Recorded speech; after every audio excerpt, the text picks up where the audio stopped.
And now, Deborah Kobylt Live. Hi, everyone, and thanks so much for joining us today on our program. We have a wonderful guest joining us today, Antoinette Abbamonte. Antoinette is an extraordinary actress. She's a producer and was recently in the film Since August. And she's joined today by her interpreter for the day, John Wolfe Nelson. Thank you so much for being here, Antoinette. Oh, thank you so much for having us. So it's really very exciting for me to be interviewing you because I saw your film and I was riveted. I couldn't stop watching it. I was telling all my friends about it. You did an extraordinary job in this film. You played a deaf person, a mother who is Thank you. deeply in grief. And it was, tell me a little bit about, if you will, the film. And to be honest with you, the importance of this film, particularly for the deaf community.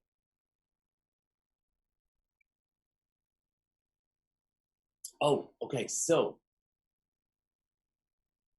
first of all, the story is a story that could happen. Well, it did happen to Vidette, my character, Vidette. She is a deaf person whose life is turned upside down, just like anyone else's life can be. It was a great impact on her life. And when the hearing community sees the deaf community, it helps them to understand that we have the same stories, the similar traumas. We just happen to be deaf and in the story. And I think that that's really the best start for a movement in telling stories about being deaf. I mean, yeah, we're deaf. You see it, we know it, you understand it. It's just our life in story.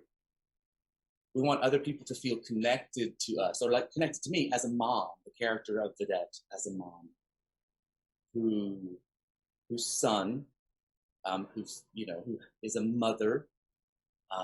The story is deeply about love and forgiveness and relationships. So everything is right there. But what was interesting about watching this film, you've, of course, your entire life, you have been working as a deaf person and performer, right? But there aren't an awful lot of deaf performers in Hollywood, and for that matter, in business, right?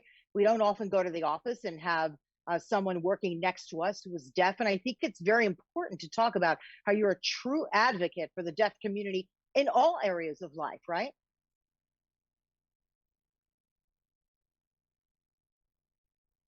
Yes, that's right. My first experience, and I was very young, in New York, I worked at Chemical Bank. And I worked there as a data entry clerk. After being there a few months, my supervisor came to me. I mean, it was unexpected. I was unaware of what could have happened. I was like, oh my God, am I in trouble? Oh. And I was called to a private meeting. And I was informed that he wanted to promote me to a supervisory position, to supervise the 8 employees around me who were not deaf, gave me the opportunity to lead the entire department.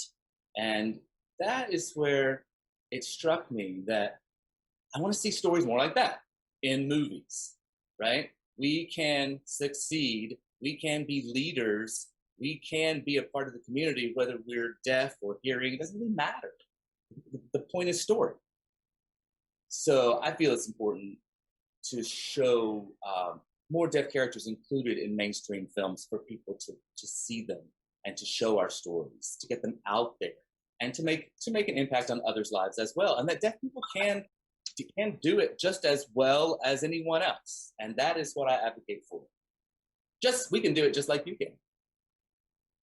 I love what you said, quote, being deaf is not a disability, It's simply a different language and culture. And this is a time to practice inclusion, right? It's a different language, people. That's it. It's a different language. Right. It is.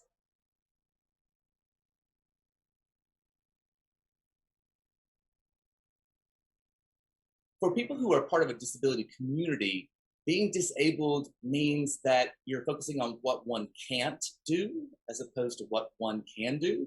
And we can get together and share our brilliance, our intelligence, our heart, our stories to great surprise, learning from each other. Anything is possible. Just in doing this interview, Antoinette, I've learned an awful lot about you. And I'm interested now in pushing out stories about the deaf community because of that. Oh, thank you. Thank you. Yeah, I really, I do want to be there to show, you know, my hard work for all the years that I have succeeded, for the years I've bawled my eyes out, where I've, crawled to my next opportunity, where I had grieved and had pain, but I would never allow that to defeat me. I get up and I brush myself off every time, and I keep going and do it again and again and again. That's the story right there. Talk a little bit about growing up in Brooklyn. Your parents were from Italy. They are both deaf. So that's awfully brave of them to come here to America, the both of them deaf. How was that for them? Now, they were both tailors, correct? Yes, that's correct. Actually, my grandfather, Carlo Abbamonte, was the first one to arrive here in New York. He worked in Little Italy in downtown New York for the Italians there. And he also was a tailor. And he saved enough money to buy a house. So on my father's side of the family, when my father was 9, my grandfather bought that house and sent a telegram back to them saying so. We have home. And my father and his siblings, my father at age 9, sailed to the United States. It was an 8-day trip. Wow. And my father then went to Fanwood School for the Deaf, where he remained until he graduated. My grandmother, his mom, he said to her, I want to get married to a nice Italian woman. And my grandmother said, oh, yes. And I think I know another woman, she's, another grandmother, who had a daughter who was deaf. And wow. The two then began to correspond. And my father went with his mother, and they took the boat back to Italy and met each other and got together, because both sides of those families, their parents believed that it was important that they be able to communicate with each other, that it'd be best that they get married. And he came back to New York and brought my grandmother with her. My mother said, brought my mother back with him. My grandfather had actually been a winemaker and run a small farm on a small town, the very scant number of folks. And when she got to New York, she was a little taken aback. She had a lot to learn. She learned American Sign Language from my father and his friends. And then I was born deaf. My brother was born deaf. And we have just lived our entire lives there. My mom's a fighter, and she really instilled that in me. I love her so much, so much. I have to tell you, I'm starting now to learn the Italian language, and I would imagine it's got to be a little difficult to learn Italian Sign Language and English Sign Language, right? Or no, is it just as difficult as learning language as I speak it?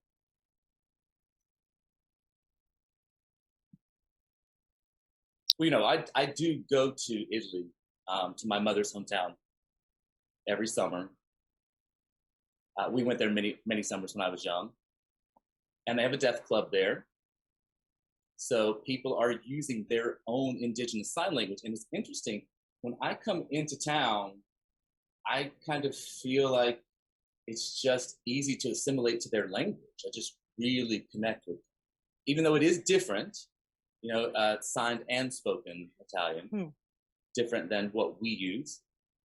I really always try to figure out what people are saying, trying to match reading their lips with the words that I can pick up and from their gesticulation and their signs. And I love connecting with people, with anyone, really just trying my best to communicate. And what's cool about being there in Italy is that everybody's talking with their hands anyway, you know, like over here, there, and it's like, so yeah, it's easy to pick up. It's just very That is so natural, true. very That natural. is so true. Half the time we're like this anyway. It's like, oh, I understand perfectly well. Right. Let's talk a little bit about you going to school. As we said, you're born in Brooklyn. You were the first deaf student to attend the American Conservatory Theater in San Francisco. That's pretty extraordinary. That's hard enough to get into as it is. And then, of course, you worked with the National Theater of the Deaf, right? Talk to me about your training, please.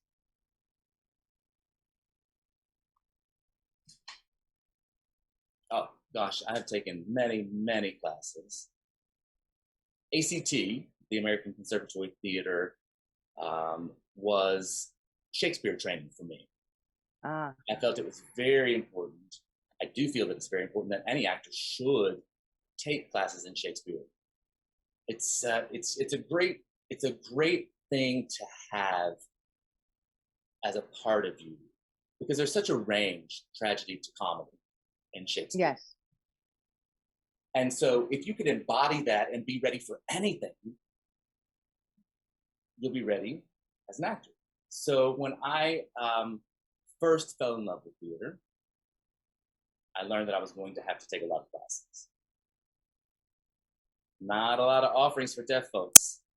So I had to go around to like schools for, you know, hearing actors and find a way to get interpreters to work with me to keep taking those classes. And I had just done it so many different ways, so many different methods I have studied. And, you know, there's never a time when I'm sitting in acting class thinking, please hurry up and watching the clock, ever.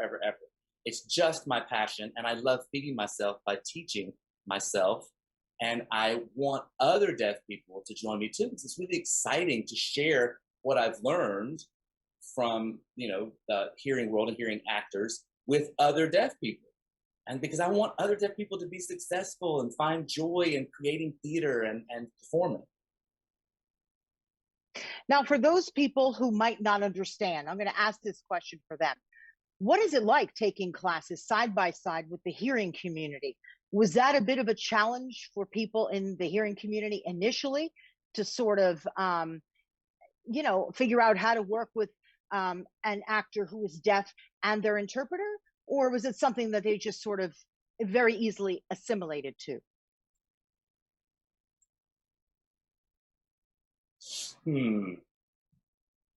I find often when I am in the theater, most actors who have studied as actors are ready, bright-eyed, and willing to connect. They're just ready. They're ready for anything. And that's where I always find that little delight in connecting with folks in the theater. You know, even though they're hearing and they don't know sign, it doesn't matter. I think about what I do in my everyday life. My family signs, my children sign, all of them are hearing, but they do sign. What happens when I go to the market there's no interpreter there? How do I communicate with people? That's just the nature of being alive. Am I going to write a note? Am I going to text on my phone? Well, now there's texting on phones. Am I going to point to my list? Am I going to gesticulate? Like, what am I going to do? I'm always finding a way. It's just natural. It's a natural way of teaching hearing people. And I'm sure when some hearing people encounter a deaf person, they see the hands moving and everything, they're like, what? Now, many of have bright faces and open hearts, but there are some who are like, what do I do? And I just always make it okay. Like, I want to connect with them, and so I make it as easy as possible for them to learn something new. And then after they've met me, they're like, wow, look at that! I met a deaf person. I communicated. Yes. So we're teaching each other in those little ways. You That's have had an my experience. Not just for me, but it's an experience for them as well. You've had an extraordinary career in your industry. Of course, your latest film, Since August. You've been on Curb Your Enthusiasm, the ABC show Ryan's Hope, right? Switched at Birth. Could you tell me some of the productions that you've been a part of that were really stick out to you, that you're very proud of?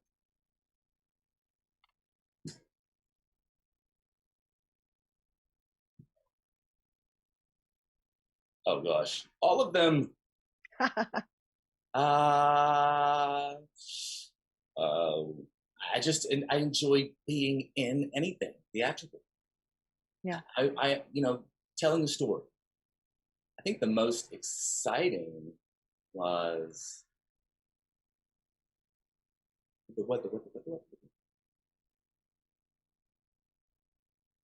Since August, since the movie Since August, it being out now, it's big in other countries, big in film festivals. We're being selected at the top. I mean, I can't really share details until they have made their announcements.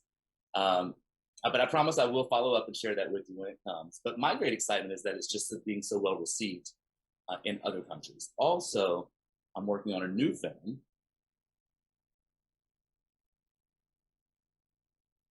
And I'm working with Warren Zide, very well-known producer. He's produced many movies in the past.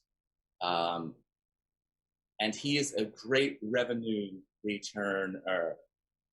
Over $2 billion in box office tickets he has brought in. Wow. So my company decided to partner to bring him on board. And he's showing us how to use those winning methods. And I, trust him. He's a great guy. And we're really excited that we're writing something for deaf people to be the leads in. And we're working together with his writers, Dwayne Alexander Smith, who's a writer, working together with him. And he was a little bit like, to work with deaf people, what do I do? And I'm like, don't worry about it. We'll text each other. We'll use video relay. We'll talk to each other on Zoom with an interpreter like we're doing now. We will work together and you will be learning. And we've met live a couple of times. So, you can see what it's like to be with a deaf person in real time. Because I want him to write really strong characters for deaf people. And if it's an interesting script, we'll be raising funds for that in about the next 3 months. So I'm really excited, very, very excited about working with both of those guys. I'm very excited about it too. I think it's just a great genre for people to really get excited about and learn more about and invest in. I think it's important that we have people investing in it. Now, you were saying earlier in our conversation, your company. Can you tell me more about your company, the name of the company, and what do you do? Oh, sure. Yeah. It's Mermaid Signature Production. MSP. And we believe, my company, it's not mine, it is everyone who works there with me, our company, and my husband, we believe that it's best to work together to tell a story through film, to get stories out. Stories for young children who maybe live in other countries, who see a film with deaf characters being successful and being leads and thinking, I can do that. I want to do that. I want to be a doctor, or I want to be, the executive of a whatever kind of company. It gives them the idea that they have these opportunities through witnessing our stories. So that's one of my goals. Really, it's just the only way to get to folks is to share the story. Technology is just so far advanced and out there all around the world. We have the conduit to get the story out. You're beautifully inspiring, and it's also great that you are a woman who's doing this with your company and with your acting and all the work that you've done. So I salute you for that as well. So thank you for being part of our community and shining a spotlight on the deaf communities. Thank you very much for that. Now, you mentioned your husband. You have 4 children, 2 from a previous marriage and 2 from this marriage. Your children, you mentioned to me, they sort of help you, right? They're interested in all that you're doing, right, to help be an advocate for the deaf community, and they hear, you said. Yes, they're hearing. My husband Scott was married before. He had 2 sons, Austin and Brock. And the first time I met them, they were 5 and 3 years old. And they picked up sign really quickly. They have very different personalities. Austin likes to spell, and Brock likes to act things out, use facial expression, make it big. So they've got great personalities for that. I love them both. Scott is a wonderful father.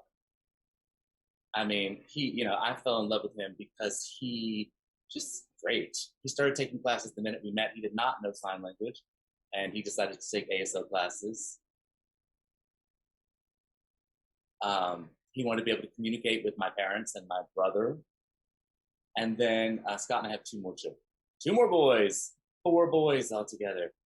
Yeah, they treat me like a queen. Ha, ha. Tell me about it. I've got 3 boys. I'm not sure I'm treated like the queen, but I've got 3 of them. I'm going to have to work on it.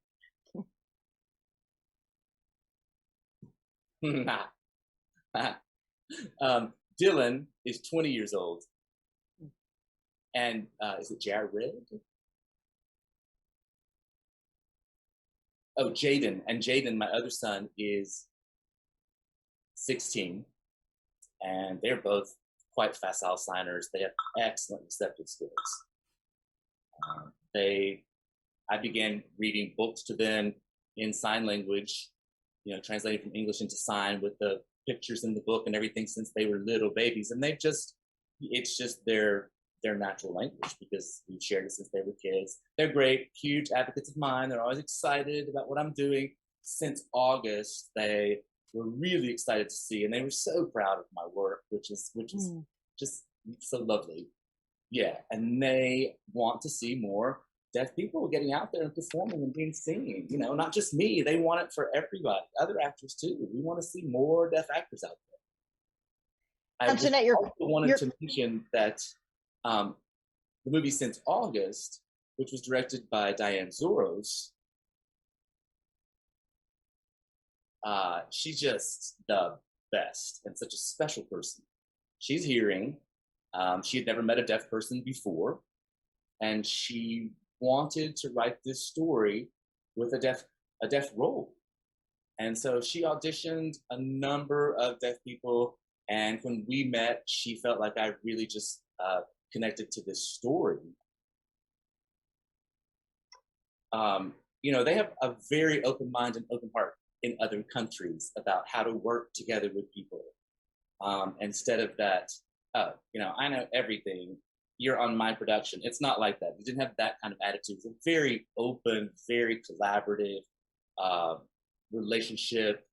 I would explain things to her about deaf people, and she picks it up quickly, and she taught me things too, about film. And she showed me a lot of things that were really exciting to me. So working with Diane was fantastic, and she really is one of my best friends now. It's primarily I think we'll be working together again a lot. It's primarily a female team, right, on that film, correct?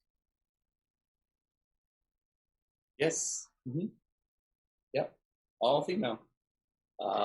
Yes, actually, and all from other countries as well. I think that that helps. It's easier for us to work together because we all have an open mind. It doesn't matter how we get there, it's sharing the passion and connection along the way.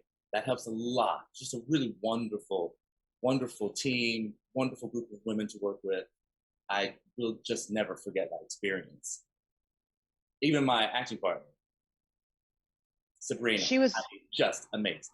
Amazing. Sabrina was extraordinary in this film as well. I'm sorry I interrupted you, but she was extraordinary as well. Oh my goodness, people, you've got to see this film. It's so terrific.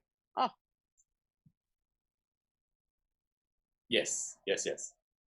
I want to very briefly mention, if you don't mind, what you did with the LA Science Museum, right? To add, if you will, closed caption. You know, we've got subtitles on so many films.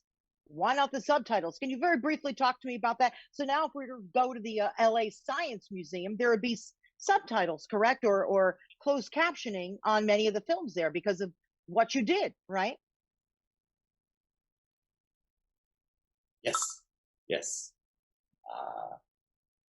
The films were open captioned because it's on. There are large screens. When it's a large screen, it's called open caption. When it's on a television screen or a small screen, it's called closed caption. That's not the point. Though. Wait a minute, what am I saying? Okay, my son Dylan, when he was 5 or 6, when we moved here, I took them out. Lots of museum trips, again and again and again and again. Dylan loved fish and animals, and he wanted to become a marine biologist. That's what he's studying to do now. And we would sit and watch the films there. There was a film about bugs. So I sat next to him, you know, ready to watch the film. It came on, no captions. So I sat there enjoying being with my kid and watching. He looked at it and turned to me when there were 2 bugs together. I just, you know, I didn't know what it was. I was just watching. He went, Mom, you know what that is? They're mating. And I went, what? So I didn't have any idea what was happening. And that's where I thought, okay, this really struck me and resonated deeply as a mother. And I want to be the one to teach my kid what things mean because I missed what the context was. Yeah, I mean, I was very proud of him for knowing what it meant and being able to spell mating to me. But that was when I said, all right, I need to talk to these people, place to call. They wouldn't listen to me. They said, no, we can't do that. And they hung up on me. And so I looked and looked and looked and looked for a lawyer. Yeah, I looked and finally found a lawyer, pro bono, who wanted to take the case and said, yes, yes, yes, we can win this. I explained what happened. We both rolled our sleeves up. We successfully sued the LA Science Museum. I don't like to have to sue people, but as a last resort, it's sometimes the only way to teach people a lesson when they don't listen, is that they be reprimanded by the law to learn their lesson. Well, you taught them a lesson. Thank you. Yes, that's right. That's right. Antoinette, before I let you go, tell me how you're working with the Hollywood community and all communities really to open things up, open all fields up for deaf performers and all deaf people, if you would briefly.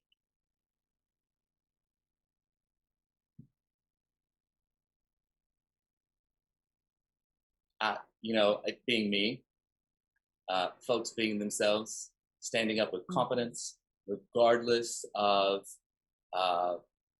whether people want to denigrate you or demean you. One has to find a way to work around things. There are lots of barriers out there for everybody, but you find your way around them. You know, depends on who you are, what you can crack open. You know, sometimes you find people who are willing to work with you and are easy to communicate with. Those people you have to seek out. Often I need an interpreter too, but I also want to work without an interpreter to show that I could be a leader as well and communicate on my own. I don't want a helper. And don't wait for my helper to get here. No, let's talk this out. I have a voice to exude who I am, of my culture. And I want other deaf people to follow that example as well. Yeah, bring an interpreter when you need one. You don't need an interpreter to hold your hand, and the interpreter should be in the background, not in front of you. That's just, what we're doing, and telling an authentic story, being authentic, being who you are, not cowering behind others because you're deaf, standing out and saying, hey, I'm me. And that is just the only way to do it.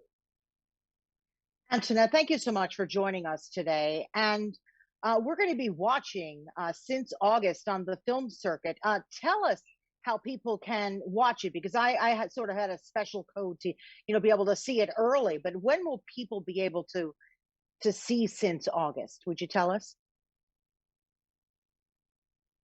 I am waiting for the next big film festival to be announced, and then we will share the distribution information where it will be available. There will be screenings again, and we are in talks with 2 other American film festivals and now a foreign film festival. And when I know, I will let everyone know. We will too. We will too. Anything you'd like to add before I let you go?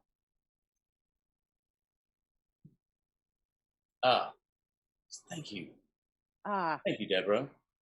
I'm so happy to meet you, and thank you for being open and welcoming me to make this impact, to broaden people's minds and hearts as well, just like you're doing. And I will never forget this opportunity.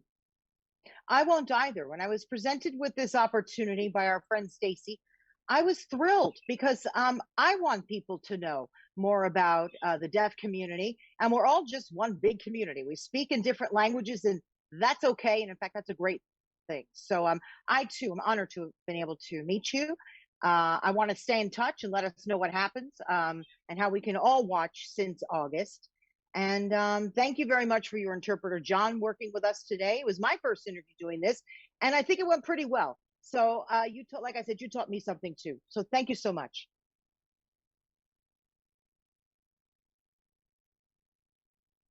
Thank you so much. In fact, I'm going to end by saying this: ciao, ciao, because we're both from that same region of Italy, right? And that's another thing that binds us. Ciao, ciao. And everybody, I really appreciate all of you joining us for our show today. Now, you can see us on Facebook, on YouTube, on IGTV, and then just about any audio platform out there. Just put our names in and you'll find us, and you'll find our interview with Antoinette. So I appreciate all of you being here with us today. And again, please look out for the film Since August when it comes out. And thank you very much. Have a great day. Bye-bye. Thank you. Ciao, ciao. Ciao, ciao.